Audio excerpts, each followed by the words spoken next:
All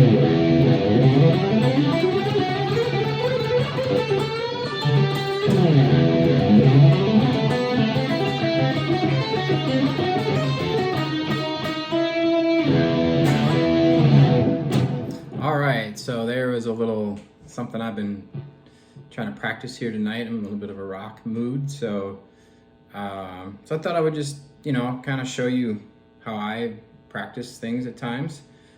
So in this case tonight, I wanted to work on some rock soloing, so I picked the key of E minor. I have a backing track here set up, and I'm just going to kind of show you what I did here, and I'll probably be making mistakes. I try to make that kind of a thing with my lessons is to not edit and let you guys see that mistakes happen, and especially with something like this, because I'm not like, this isn't like, I haven't practiced this a lot, and with what I'm coming up with here, and so some of the fingerings are a little still kind of weird for me, so now what I'm doing here is I'm trying to think of bringing together a few different ideas when I come up with something like this, right? So my idea here is this is an E minor. I'm thinking of, so there I'm thinking about moving across the neck in 3 notes per strings. And then once I got to the E note here, I started moving up the E minor scale on the B string linearly up a single string, right? And then I redid it again, and then I played an A minor arpeggio into a diminished arpeggio. So again, I'm thinking of a few different ideas that combine when I go to practice, right? Okay, so, and then all of this I'm doing, I have a backing track set up here. So this is all kind of, you'll see how when I go to practice this over this, if I can do it, is kind of worked out with the 4 chords that are going by in the backing track. And I'll explain all that here as I do it. So, all right, so I'll just quickly kind of show you what I'm doing. It may not be exactly note for note what I was doing, but you'll get the idea here. So open E, first 3rd fret of the low E, 5th fret, 7th fret. That's one pick, and then hammer, hammer, hammer. And I'm using index, middle, pinky. Somebody else might use the ring finger. That's not wrong. I just, I think it's harder to separate the ring and the pinky, so it's easier for me to use pinky and middle versus ring and... Anyway. So open 3, 5, 7, one pick, hammer, hammer, hammer. A string, 3, 5, 7, pick, hammer, hammer. D string, 4, 5, 7, pick, hammer, hammer. G string, 4, 5, 7, pick, hammer, hammer.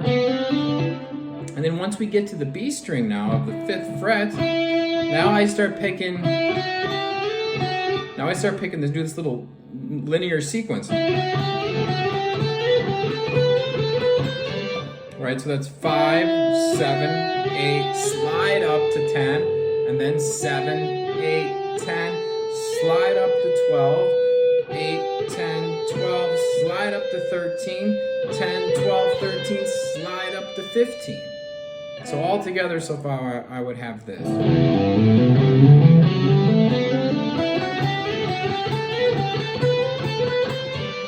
And I think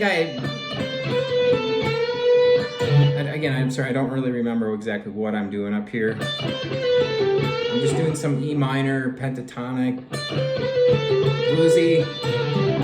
Where can I end on the G, right? So...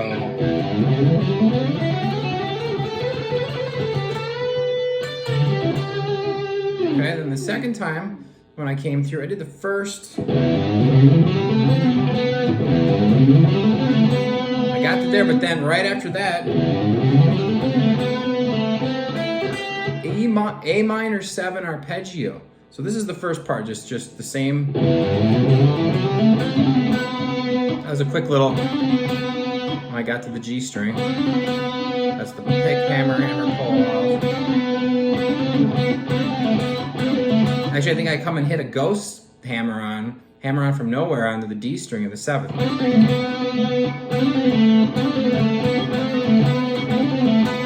Right, so that's...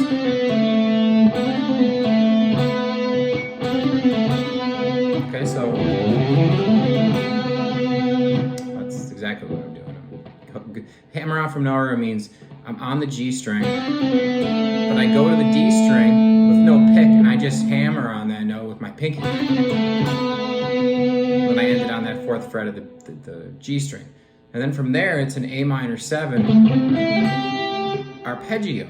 That's 7 on the D, 5 roll, there's a finger roll, 5 to 5 on the G to the B, and then 8 on the B string. And then back to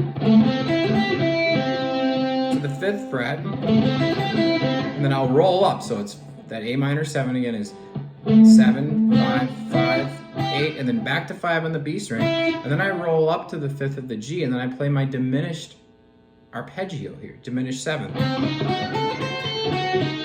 And then I move that up 3 frets, and I do the same exact, and I'm a half step from E.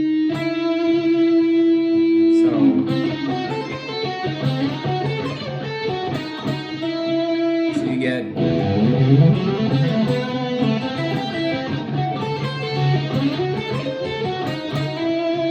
diminished 7th. You can see, for me, it's a little tricky. Now I'm working these diminished 7th arpeggios, and I'm not quite sure sometimes if I want to use my pinky ring or if I want to go index ring middle. See the difference there? So here's the pinky and the ring playing this. So that diminished arpeggio here is 5 on the G, 8 on the G, and 7 on the B, 5 on the high E, and 8 on the high E. And then when I shift this up 3 frets, it's the same exact arpeggio and same exact fingering. And then I end on E right here. Okay? So, and I think I gave it like a D to E power chord. Like that, right? All right, so now I'm gonna play over the backing track here, so you can kind of have a better understanding of you know, how this fits in with music and how I'm constructing this, right? Okay, and this is honestly something I just came up with tonight, and for the purposes of trying to not only practice, but come up with something to show on a video and just kind of see how I come up with things and practice. And so let me give it a shot here.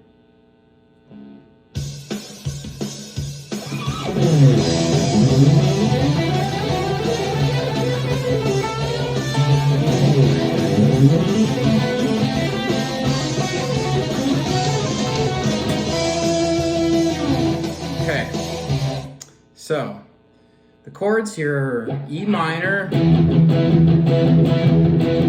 then C, and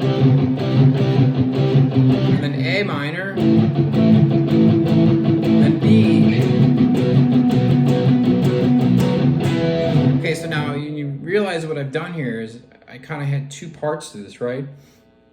So the first part was all over the E minor and the C.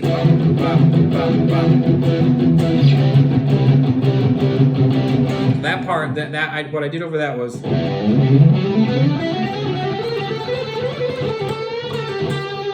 and the reason I ended on the G is because that's the 3rd degree, or the 5th degree of C. That's a great chord tone. So that whole thing right there lasted over this E, then C. Okay, and then now the next part that I did,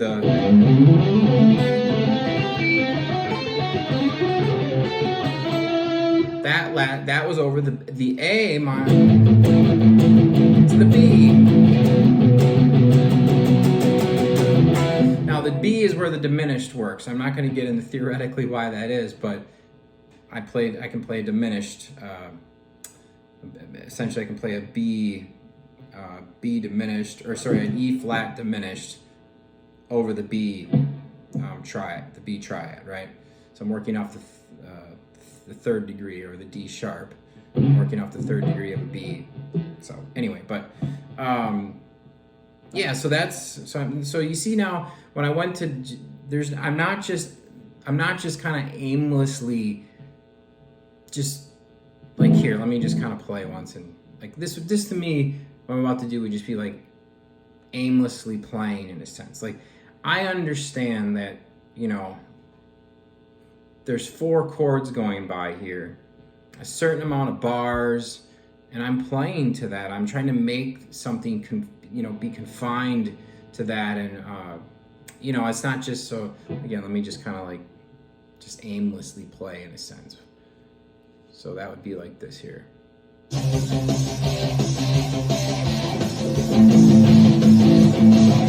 so here comes background. So this is just like the aimlessly.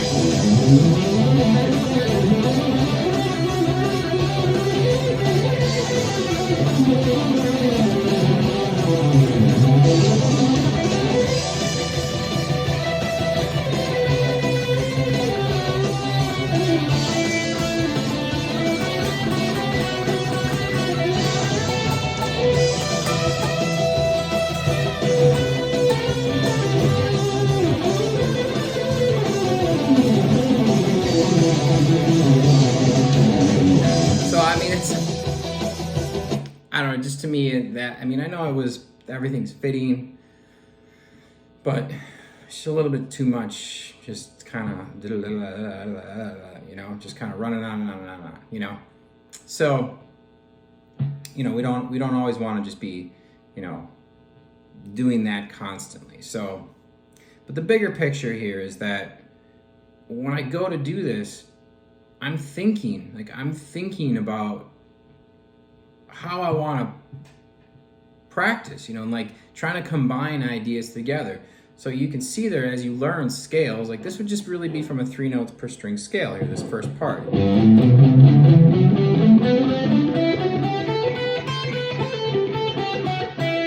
Right? And then so I know my 3 notes per string is going across the neck, but then I know a scale, like an E minor scale, up a single string. So the important thing here is that I'm not just playing up and down, right? I'm moving in many different ways, okay? Let me just show you something else real quick here. So like,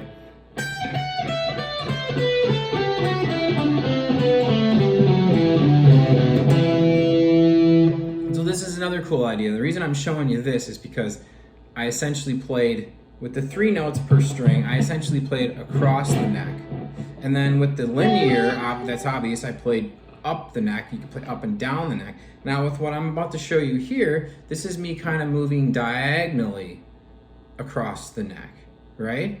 So then when you practice these 3 ways over time, you really start to see in a key, whatever key you're in, you start to see any way you want to go on the neck.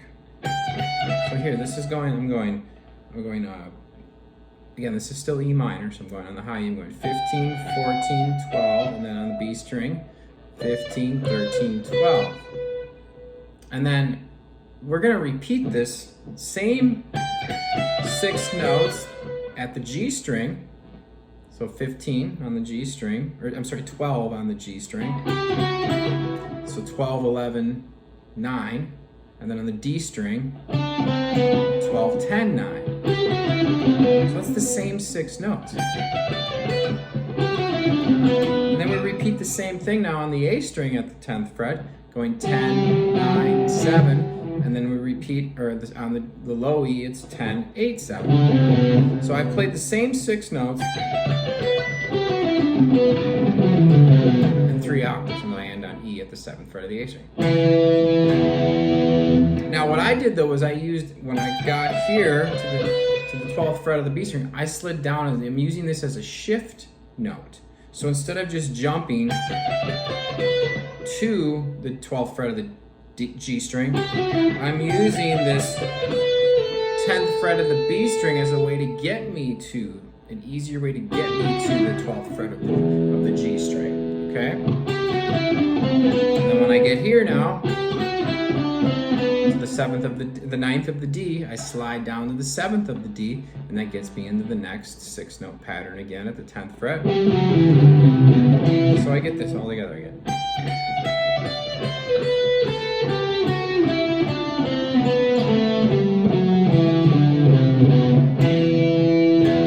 So once you get that down, you see how I can really move very quickly through that. And you can start, see, next thing I need to start is like more sequences with it, right?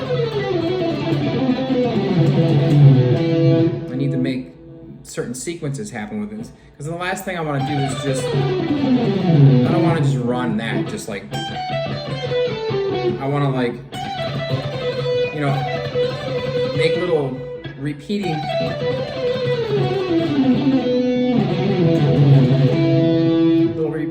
patterns within it to make it more interesting as I run through it. Okay, so I'm going to leave this lesson with that. And so again, just up and down, linearly, and diagonally. If you practice those ways, you're going to see the fretboard much better. Thank you.